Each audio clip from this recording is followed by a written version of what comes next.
Hello and welcome to Tragic Thespians. Today I've got a very special guest with me. I've got Josephine Gazard, and we're going to be talking about her written and performed work, her one-woman show, That's What She Said.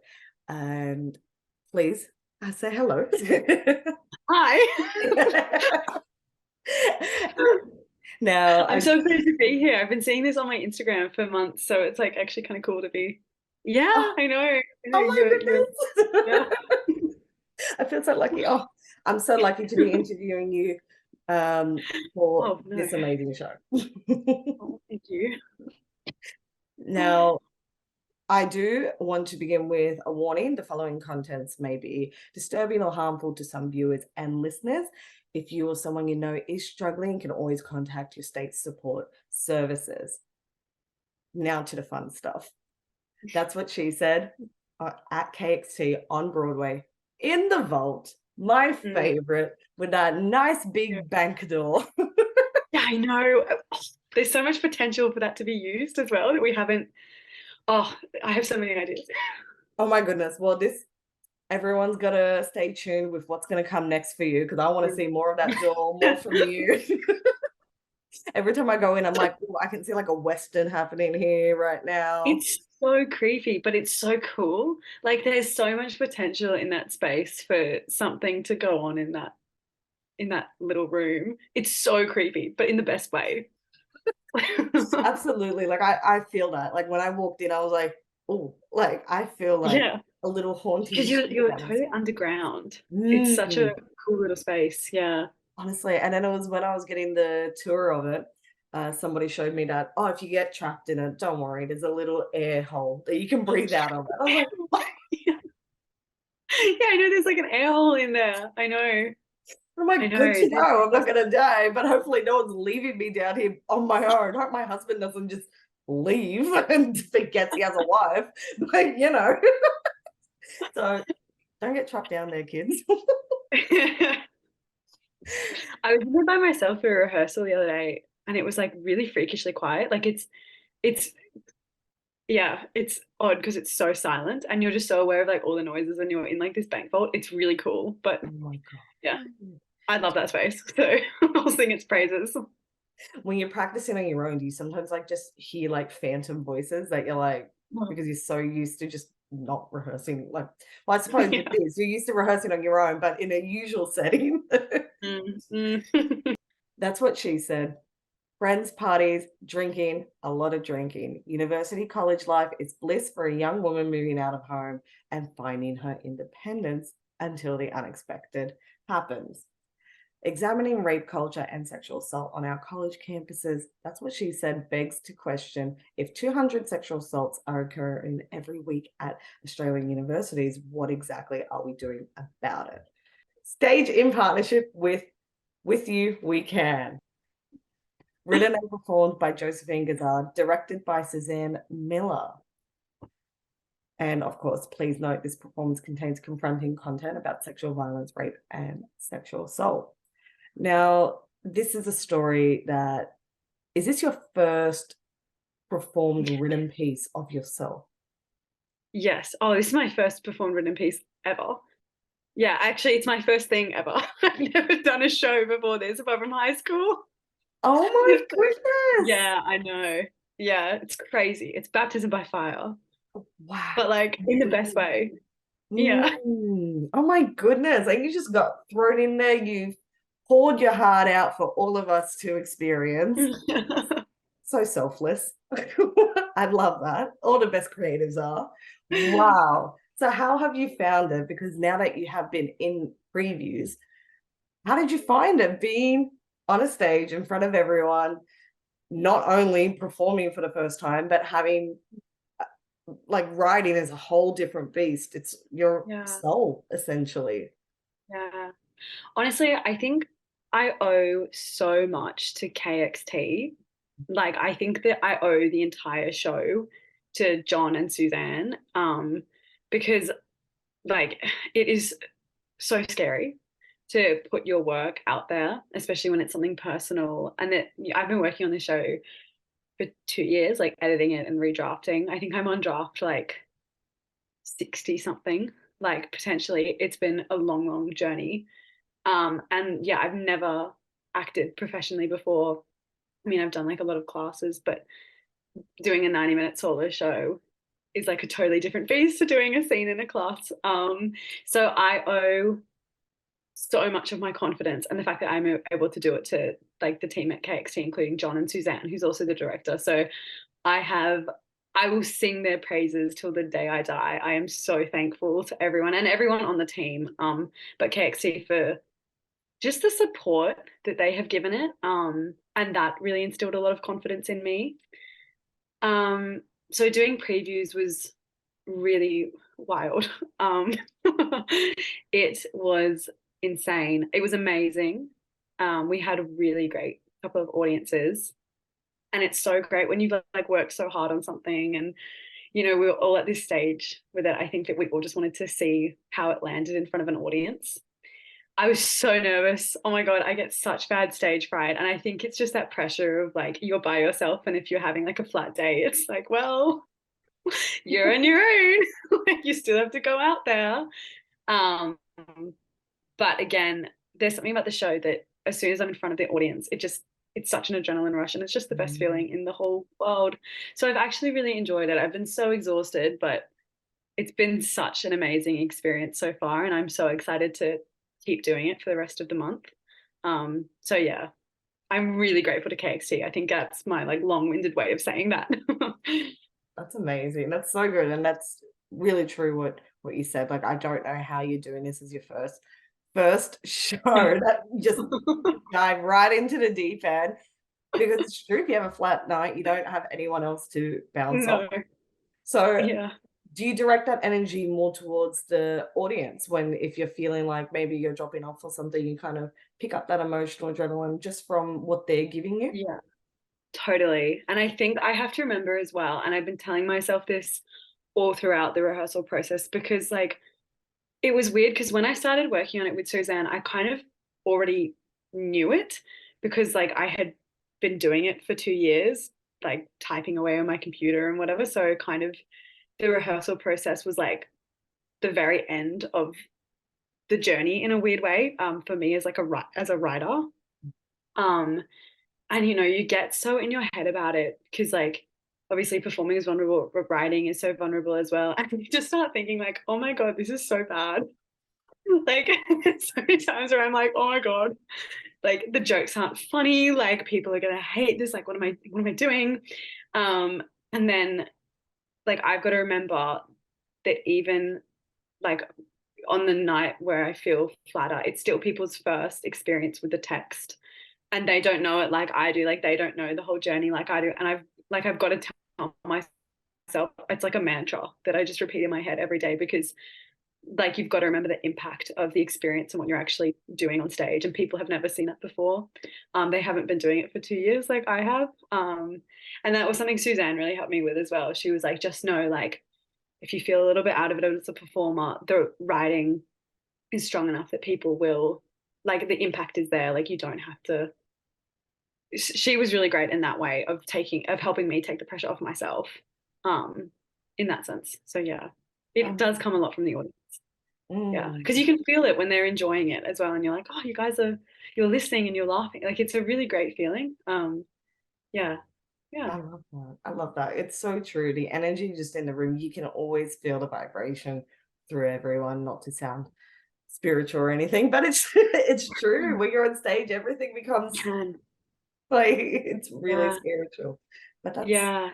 that's something that is so beautiful. I love that you said that because it's something that I had to learn a few years ago when I did a show and I didn't really like my performance at a couple of nights, and someone said, well, at the end Mm. of the day, they don't have anything to compare it to, but you have the whole run to Yes. compare it to. Yeah. And Mm. that's so beautiful that you're doing that because creatives, we will always be our worst critics. So of course we're always Oh, gonna totally. Yep, I know.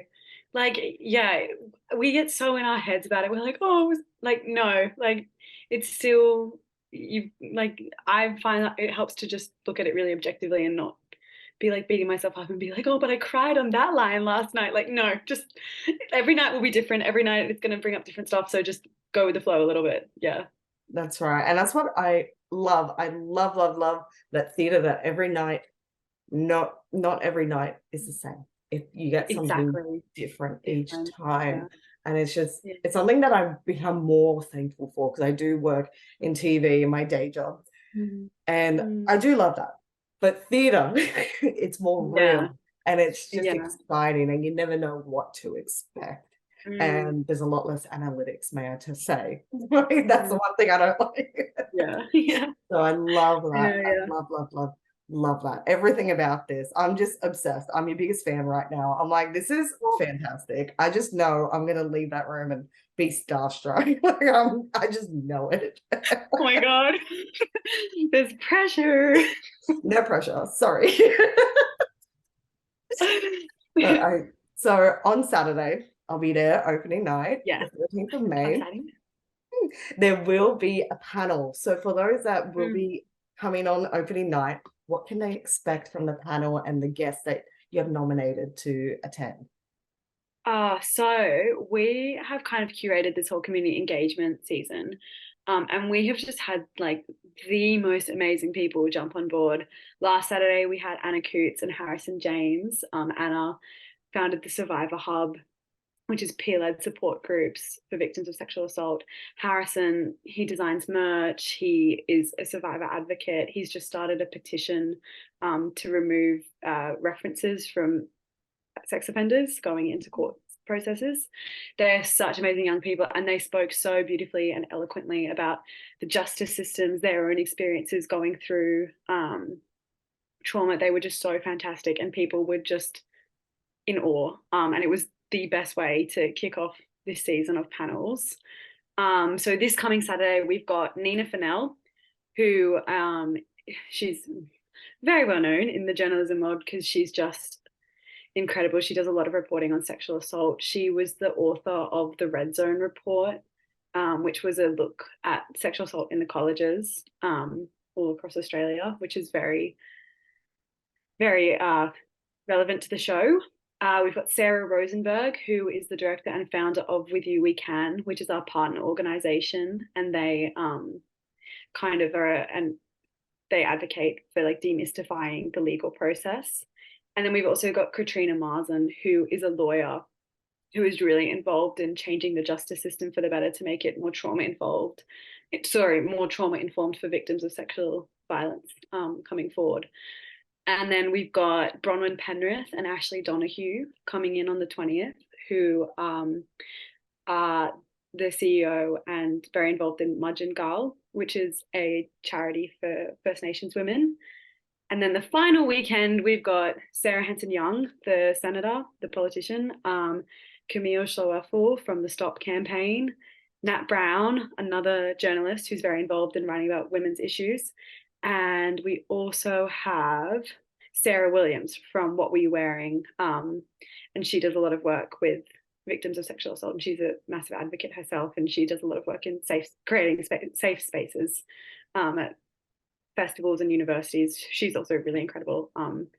So we've got a massive season of community engagement. And I think what we wanted to do there is this play kind of only exists because of the work of all of these people who've been working in this space for years and years and years. And I think, sexual assault is a lived experience for so many people. And it isn't just a piece of theatre, like it doesn't stop once you see the play. And I think there's so much more we can all do to be aware of, the fact that we live in a rape culture, or how do we support a friend going through a sexual assault, or, what do we need to know about the justice system ourselves. And I think that's what we kind of wanted to bring to the season, because the play is only really like the very, very tip of the iceberg. And also to give these incredible people a platform to speak about their work at KXT and reach this kind of theatre world, because they're just so amazing. And I really can't speak highly enough of everyone who's come on board to be a panelist or to talk after a performance because they're just, I keep saying they're so incredible, but they are so amazing. Like they're just truly the most amazing, loving, giving people who really are doing this because they want to help and they want to change the system for the better. So if we can help give them some kind of platform, like of course we're going to try and do that. Absolutely. I'm just speechless right now because that's a very like a wow lineup of panelists, which is amazing that you have all grouped together to use all your voices because like you said, it doesn't stop when the show stops, but it is a Yeah. great conversation starter, which is fantastic and very much what the show is about. Like you've said, 200 sexual assaults occurring every week at universities alone. And they're only the ones that are reported too. So it's, That's right. And it's, let me just get my breath back. Because I was just like in awe listening to it. So how did you go about, I suppose, like nominating each of these panelists, going about communicating with all of them and getting them on board? And of course, the passion is all there for everyone. But how did that conversation start to say, yep, you're going to start this panel, let's do it, let's bring everyone on board? How did you go about that process? I think because Emily Buxton, the producer, she was a massive part of this as well. And we kind of didn't know what we were doing. We were like, you know what, let's just contact and ask and see if these people would be interested. We threw some names around and we were like, you know, imagine if Sarah Hanson Young could come in and speak. And we were like, you know what, we'll just ask. So basically we sort of put together a list of names of people very slowly over time. With You We Can was also really influential in this because Sarah, the director there, she knew a lot of people who would be interested in speaking or would be interested in coming along to performances. So she was really great in that respect. But we kind of just emailed, like sometimes I would see a news story or a page on Instagram because I think I was not aware of a lot of these organizations until very recently, and I started working on the play. And I think, you know, and that's just my experience, but we really wanted to contact a really broad range of people who have different experiences and are doing different types of work to kind of create a safer future. And honestly, we would usually just email, and pretty much everyone we emailed to be a panelist said yes, because they're just, like, and it's just the passion that they have for this kind of work and wanting to talk about it and wanting to support other people who want to also talk about it. And that's such a credit to the panelists because they were all just really giving with their time and, you know, were happy to come and support this kind of project. So really it was just emailing. We were like, you know what, we'll just see, and it might not work, but we'll just see what sticks. And so many people wanted to give their time and were really interested in it. And I'm still floored. I still can't believe it. Like listening to the panel on Saturday, I was like, this is amazing. Like I was such a fangirl sitting there. And I see the lineup and I'm like, oh my God, this is like these people, I'm gonna meet them. Like what? So yeah, I'm still floored by who has come forward and wanted to give their time because they are just doing the most amazing work and they're really passionate and really, you know, positive. Like it's given me a lot of hope, I think, for the future with this issue. I think it can kind of feel like a dead end sometimes. It can feel like nothing's changing, but there are so many good people out there who are fighting the good fight and really want stuff to change. And it's just given me so much assurance in that they're doing good work and they're out there every day and they're fighting for change. And that has just been so positive. And that's been something that I'll never forget the past couple of months. It's been crazy and it's been a wild ride, but it has been like, I am just beside myself with who's coming and sitting on the panels. I'm seriously in awe. Yeah. That's amazing. I love that. I love that you both took the risk to just email because you just never know. This is a really great inspirational message for all those that it's not a no unless you receive a no. And even then, go forward Mm. with it. Mhm. So it's really great that you took that risk and just tried it out, tried to see who would come on and who wouldn't. And people are passionate with things that you're passionate with. So Mm. that's what I think would have driven a lot of people to say yes, Mm. of course, because people can Yeah. always feel that passion again with that feeling vibration. But I always Yeah, get back yeah, into energy. But yeah, people yeah, feel when you are passionate, and that's what makes something like yeah. this, for example, so great and so large Mm. and spreads the voice even further. Mm. Speaking of Mm. voice, when did you go from, of course, your experience Mm. and then going into thinking, deep thinking into yourself and saying that this has to go now on paper and in front of an audience and create a conversation? When did that, how, I suppose, how that process happened to your own comfort level, and how, I suppose, how you got yourself out of a negative rut that some people can get themselves in Yeah. to create something beautiful? Um, basically, I started writing this play 2 years ago. So I was 19 and I just moved home from university during COVID lockdown. Mm. And I remember I actually didn't really set out to write with the intention that of the product it is now, because I just wanted to kind of write a play about sexual violence, and it didn't really tackle campus culture or even the colleges, because it was still a little bit too close to home for me. I think I was still very much in that world, because I was still technically living at a college, Mm. and I had had a really negative experience there, but I didn't want to admit to myself the flaws of how the institution had let me down. I kind of was still kind of processing the trauma of the actual incident. So I wrote more about that, and then slowly I kind of developed the play, and it was sort of like it was okay, and I wasn't really sure where it was going. And then I reread the Red Zone report, which Nina, one of our panelists, wrote about, and I had left college at this point, and I suddenly kind of realized I was like, I'm going to change the play completely. I'm going to rewrite the whole thing, because I think I was dealing, I was kind of starting to process that side of my experience there as well. Um, and but that wasn't until nearly 6 months after I had gotten like a finished draft. And that I also owe to Anthony Skuse, who he like sat me down one day and we went through the play, and he kind of did a bit of dramaturgy on it with me, and he got me to just read it out loud, and that was really helpful as well, because I sort of saw where it needed to go and like what I needed to change up.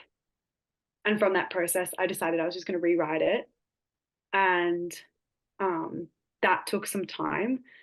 That I think I was on like draft 20 of the original script.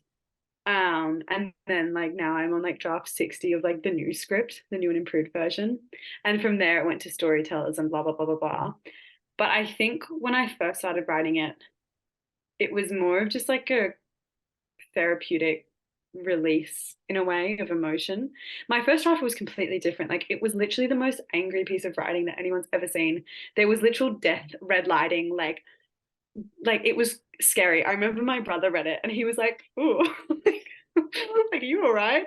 It was probably like a 20-minute like explosion of just rage on stage. And I remember like I was really happy with it. I was like, this is it, guys. Like this is my finest work.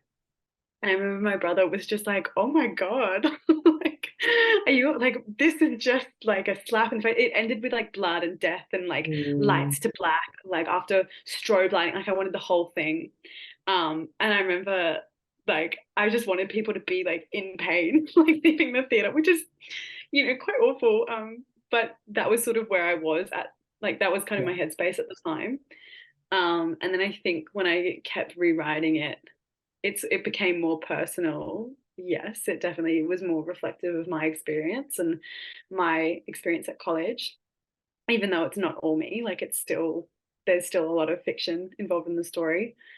Um, but yeah, it's been a really long process, and then writing and rewriting and redrafting, and you have ideas at like midnight that you include. It's been cut and changed so many times. But yeah, I look back at like the first draft I wrote when I was 19, and now I look at the finished draft and it is a completely different play. And thank God, thank God. But it's like, it's nice to kind of keep those drafts as well. Sorry, I feel like I just went on a massive tangent. As you should. This is your show. You're the star. It's all about you. But like I said, people are passionate when you're passionate, and I'm sensing this passion. Look at how you're going. Like, oh, thank you. This is why I'm like starstruck. I'm just listening to you talk and feeling this passion, and I'm just getting really like excited. And it's like I forget I'm conducting an interview. I'm like, wait, I'm meant to be talking on. So I know it feels weird. I'm not like asking you questions. I'm like, oh, this is. I'm like, I haven't been on this side for a long time. Yeah, I feel like I should be like, and you? I love it. It's that conversation starter. It's just a conversation between you and I and the audience, and talking about this really passionate show that's going on that everyone to their own comfort level should go watch. And it's just, I'm lost of words. I'm actually lost of words. I am never like this. I never know when to stop talking, and I've actually just, you've stolen the words right out of my mouth. And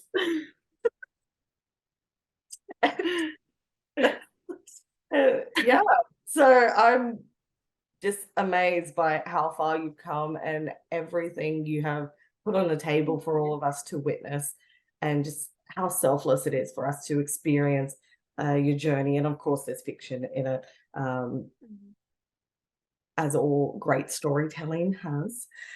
But it's just, yeah, I'm just really excited to see how far you go, how far this goes, how far like the conversation starting does go. And like you said, it is a large process. And of course, the most common thing I do receive on this podcast is a lot of people saying the first draft is always, it ends in black.